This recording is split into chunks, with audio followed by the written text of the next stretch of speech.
रख रख त्या रानातून थोडं पुढं जाऊ गड्या, पाऊल थकलं नाही गड्या, पाऊल थकलं नाही.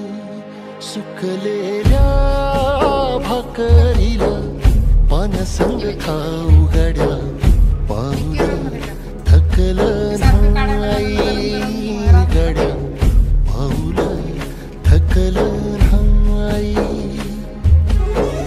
झालो बरबाद जरी बसला घाव उरी, कलेची आग सार जाळून बी जाईना. अडला घास असा काळा वनवास असा, पण ह्यो ध्यास अजून